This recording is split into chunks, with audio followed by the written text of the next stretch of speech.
So, just a little bit about me. I've been working for the past, 20 years in digital government. I've been, helping organizations across all levels of government, really transforming the citizen experiences, the residents' experiences that they have online.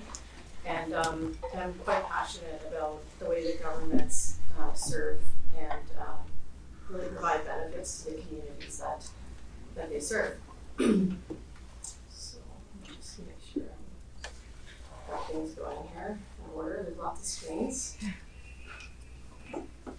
Okay, so digital government. So I just want to talk a little bit about digital government and what it is for me. So really when I think about it, I'm primarily been focused my career on the citizen aspects of serving the public. So what we focus on is what I've spent my time focusing on is really just enhancing the overall service delivery and how we increase engagement within the communities that we serve through the use of technology. So we use technology to shape stronger and more inclusive, connected communities.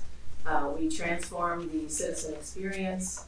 We're building trust through transparency, accessibility, and responsiveness. We use technology to drive operational efficiency. So whether that's through saving time, saving money, saving resources, we're using technology to do these. And ultimately, we're using technology to collect and store data that helps us make better, smarter decisions for the future. So just to understand a little bit about the current digital landscape, especially in government. So the first thing I want to talk about is what we call the Amazon effect. So Amazon has set an extremely high bar when it comes to online service and technology. And the entire world nearly aspires to be like Amazon. There's no other real product out there that it's one click buy and the thing is on your door the next day. If you don't like that product, that process to return it is almost just as easy. And that bar has been set quite high. And one of the most powerful aspects of Amazon is the personalization that it provides. Amazon knows everything about me. It knows what I buy, it knows where I live, it knows how old I am, it knows what movies I watch, it knows what movies I like, what movies I don't like, what books I read. It knows my buying patterns. It knows that I might value reviews over price. It knows what I search for when I click and what I don't like and what I do like. It probably knows more about me than I know about me. But what I love about that, and some people find it creepy, but when I go onto Amazon, it suggests things to me that I wouldn't have even thought about buying because of other things that I've purchased. It knows to recommend things to me because I value reviews over price, or it suggests products I would not have even thought of looking for. So I can certainly say that personal experience has saved me a lot of time. It's provided me with quality products, and it's just overall enhanced my experience. So that rolls into the expectations of digital government. We've heard this multiple times already this morning. I'm glad we're all on the same page so far. But ultimately now what we're seeing is this digital first approach. So I'm seeing this across governments in North America, federal, provincial levels, and ultimately services are now being driven and brought to market with a digital first mentality instead of at the counter and we'll figure out how to offer it online later. So this has made a significant shift, and that's also, we're seeing a lot of trends in the way that residents and citizens want to connect with government. So about 5 years ago, it was only about 55% of residents wanted to connect online with government. Now we're seeing that up to over 70%. So as according to StatsCan, about 94% of Canadians have internet in their household today, and 88% have a mobile device. And every device that you buy today is connected to the internet. So this is quite different than it was before, say 5 years ago, and our ability for governments to offer services online when these stats obviously weren't as high. So what are some of the benefits of digital government? So I like to think of this one as one of the most important, and this is satisfaction or experience. And it's been said already this morning, that overall satisfaction, and again, I'll go back to the Amazon experience, everything about that online experience is satisfying. So, when I think about that and I think about, well, why is that satisfying? Well, it's convenient, it's fast, it's easy, it's simple. I don't have to think, I just click a button and it's there, right? And in the research that we've done recently, we found that the Canadian public spends more than 1.2 billion hours per year filling out government paperwork. And in a recent paper that was issued in the end of September from the White House, only 2% of government forms in the US are digital. Wow. That was crazy to me. So 98% of the online or the transactions with government in the US are done in some analog, manual way.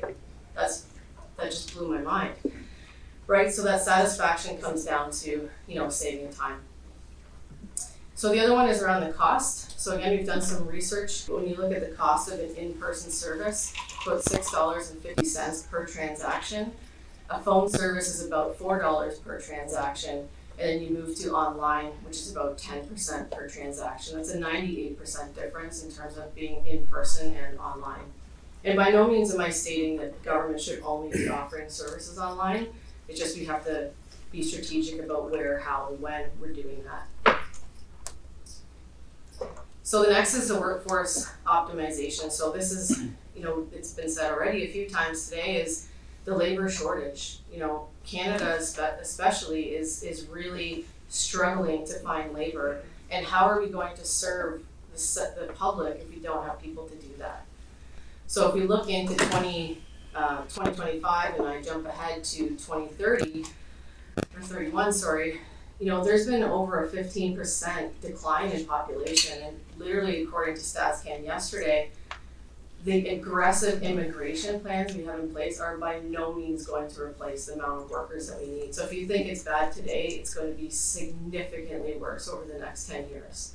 So we have to find other ways to serve other than people, right? And whether that's through, I saw in your slide that robotics automation, was one of the areas that Canada was, ahead in, which I think is great, because that's another good option. So just paying attention to this demographic slide, we'll come back to this number in a second, but you can see the Gen Z at 30% in the next, just under 10 years. So I'll come back and talk about that in a second. So what are some of the key challenges and considerations when we want to move forward with digital government? So a survey that we did, I think it's 6 to 9 months ago across North America, we actually found that the Gen Z group of demographic had a significantly declining trust in government when it came to online service delivery. This is a challenge if we're aspiring to be like Amazon, but the people don't want to tell you anything about them. How are we going to get to that level of personalization, that sort of experience, if they lack the trust in the government? So this is a challenge that we need to look at and figure out how can we instill some more trust in these communities that we serve. So there's also adapting to meet the needs of the digital generation. So as of today, 32% of the world's population is what we call digital generation. So this generation is those that are grown up their whole lives with technology. And of those, 91% of them say that technology influences their job choices, and 80% of them aspire to work with cutting edge technology. So I saw some cool stuff from Ontario today, but generally speaking, I don't put cutting edge technology and government in the same sentence. So, when we're already have a shortage of workers and we're looking to attract and retain talent, living in the dark age, I heard someone say the offline government or something like that. Like, that's not going to get us to the place where we need to attract and retain talent.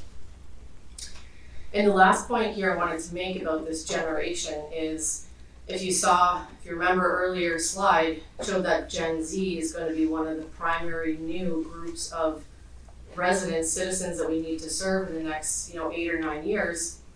Well, 90% of them suffer from what's called phone anxiety. And I have a daughter that's in the early stages of this group, and only a few weeks ago we were talking about emailing, and she told me that email's for old people.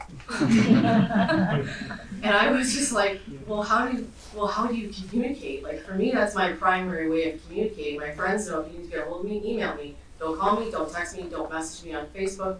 I prefer email. So, and then I think about, well, what are the ways that government serves citizens today?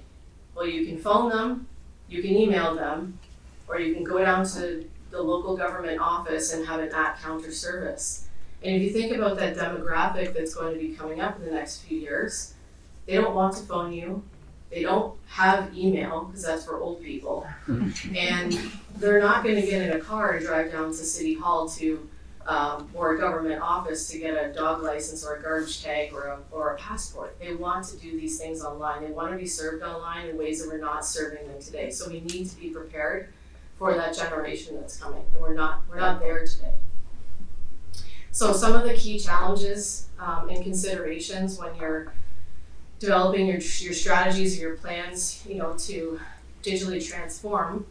And I've touched on a few of these, but across North America, in my experience, these are the most common challenges that I would come across. And just to maybe point out one or two of them, the biggest one I see, the biggest hurdle, is what I would call innovation debt or technology debt. And many of the systems that are required to provide online services need to be completely replaced, revamped, brought up to modern technology. Like it's physically, literally impossible today to bring services online with some of this ancient technology that's in the government organization. The other one that I've come across, the resistors are in city council. So in my, being at city council meetings and presentations, I tend to see, we say on average 8 council or 10 councilors, 2 in the room are, your digital natives. They're like, yes, online, yes, let's innovate, let's be more modern.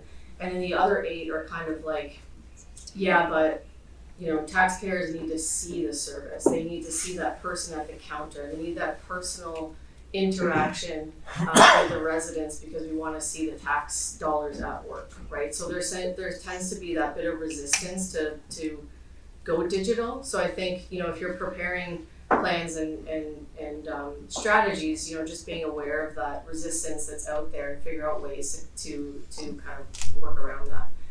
Of course, AI, so I'm not going to talk too much more about that, but it's going to disrupt the way that we serve the public, and it's not going away. We can't avoid it. It's how do we prepare, how do we embrace it, and how do we, protect the communities that we have in order to offer it. So I won't go into that anymore. The other one is around digital identity. So I found outside of North America that this is highly adopted already. This is working, it's working well, and what this provides is that kind of single profile concept for citizens that then we can use to leverage across all levels of government, all interactions with government, and that does creep Canadians out. But it is working, and it's going to come, but this is one of the trends that we're seeing in the future. And then lastly, obviously the data. I think it's been said already that data is a key driver for a lot of innovation, a lot of technology. And if you don't have the right data strategy, if you don't have the right data governance, tools like AI, digital ID, online services are really difficult to do without the baseline of a proper, data foundation, I guess I'll call it. So where to from now? Where to? So, as an organization, you might be struggling with, where do we go? Where do we start? How do we get there? We've got these massive projects that we need to do, and it just seems so hard, so far away. So I think it's just getting a realization of where are you now? What does your future state look like? Is it Amazon for government, or is it something far less? Like, where is it that you want to get to, and how do you want to operate differently? What are the experiences that you want to improve? Right. So thinking about these things and building out that plan. And if there are any specific problems that you want to solve, is your community coming to you because, they want to do something online that would make their lives way more efficient, or perhaps it's council or, other members of the community. So just figuring out exactly what are the problems that you want to solve and then finding ways for technology to solve that problem.